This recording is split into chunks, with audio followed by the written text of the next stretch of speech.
Hello, and thanks for being with us for News Center Maine at 11. I'm Brian Yacono. We will have a full breakdown of tonight's State of the Budget from our Donovan Lynch, plus a conversation with our political analyst just ahead. But first, when you wake up, there is a good chance you'll be looking at some fresh snow. Meteorologist Ryan Breton is tracking what we can expect. Hey, Ryan. Hey, Brian. Good evening to you. Good evening, everybody. We do have a round of snow coming in tonight with this clipper system that's approaching. Right now, the air is fairly dry, so these radar echoes you see in New Hampshire and York County, not quite reaching the ground yet. It is snowing over in the upper valley. You see Lebanon with visibility of 7 miles now, indicating that.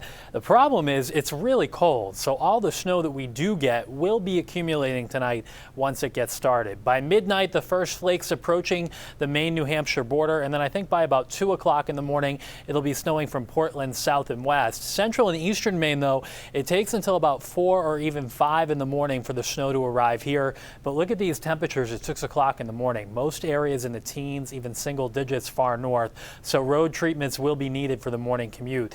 The snow will come to an end, though, fairly quickly, by 8 o'clock ending in Portland, by 10 o'clock ending in a lot of central Maine, and then in the afternoon we'll look out for a few snow showers and squalls that could drop a coating as they come through.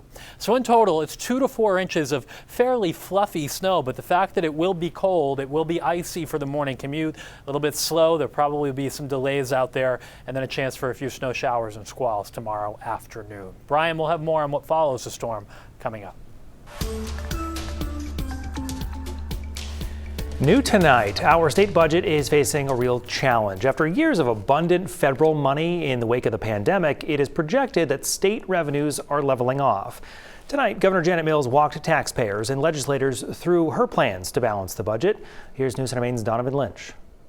Governor Mills on Tuesday pitching her budget plan to state lawmakers and urging cooperation as they get to work on it. But I encourage you to reserve judgment and not create barriers to compromise. The governor emphasizing the commitments her $11.6 billion spending plan makes in funding things like public education and free community college. My budget maintains these significant programs. Mills also defending her budget's proposed tax hikes on things like tobacco and adult use cannabis.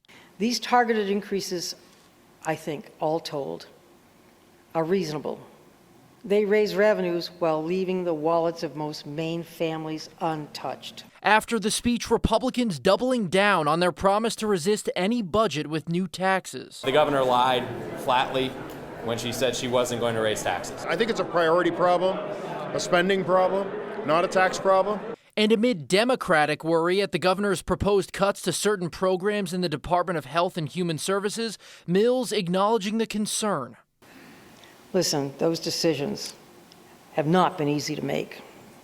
Apart from the budget, in her speech, Mills criticized an effort to get a red flag gun law on the November ballot, instead throwing praise behind the current yellow flag law used to confiscate weapons from at-risk Mainers.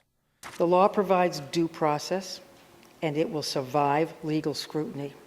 Democratic Speaker of the House Ryan Fecteau hinting at an appetite from some in the party for more. I think my colleagues on my side of the aisle, folks who are concerned about gun violence, believe that the law still is not going far enough. Now, leaving her spending plan in the hands of lawmakers, Mills is presenting her proposal as a happy medium between the desires of Democrats and Republicans. I've put forward a budget that does not rely entirely on either revenue increases or cuts to programs. In Augusta, Donovan Lynch, News Center, Maine.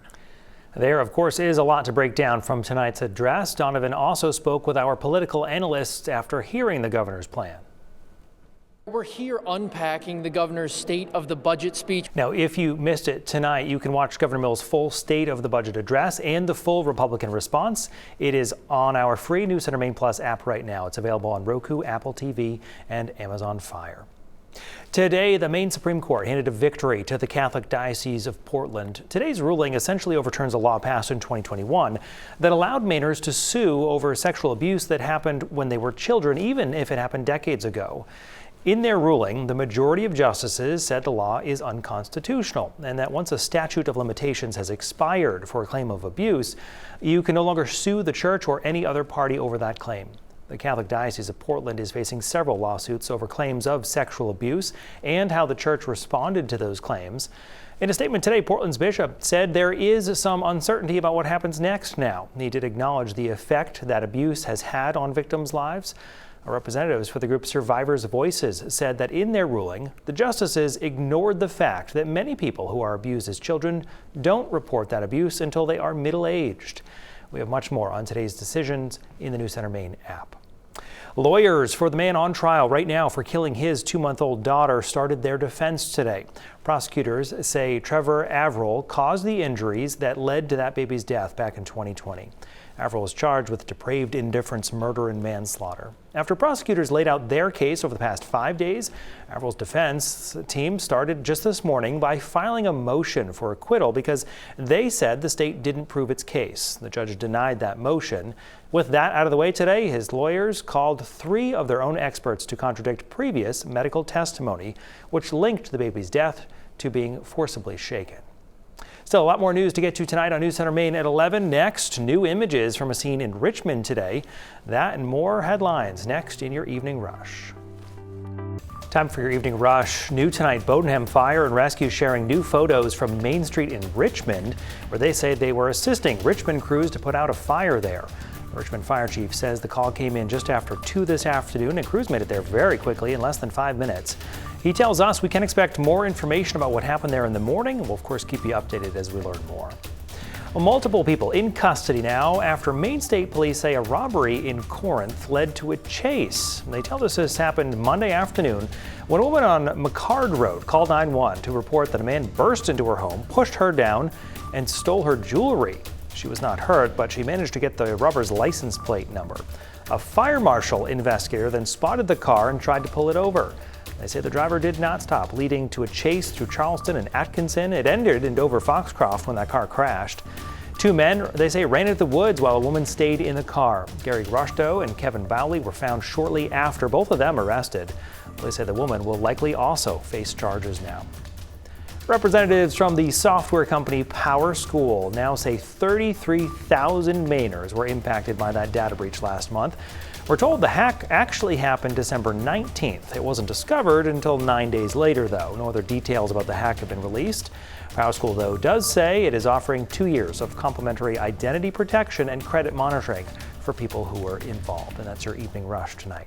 Still ahead right here, some confusion over the future of federal funding after a sweeping announcement today from the White House. And we are watching snow approach from the west. It will be here by morning, and the story going forward is the cold, too. We'll talk all about it coming up. Playing in the snow can take on many shapes and forms. Melissa French sharing us with this video, a dog twirling around, just having a good time. Reminds me of when you were a kid, you spun around and you just got dizzy. Big thanks for the smile tonight, Melissa. And remember, you can always share your photos and videos very easily in the Near Me section of the News Center Maine app. That little dog is going to have some fresh snow to play in tomorrow morning. That's for sure, and the snow that we've had hasn't gone anywhere. No, that's been nice this year. It has been, and we'll add a little bit of a layer to it tomorrow. Okay, keep piling up. Yeah, so far it's not here yet. The air is pretty dry right now, but if you look back to our west, around Lebanon, New Hampshire, into most of Vermont, it is snowing there.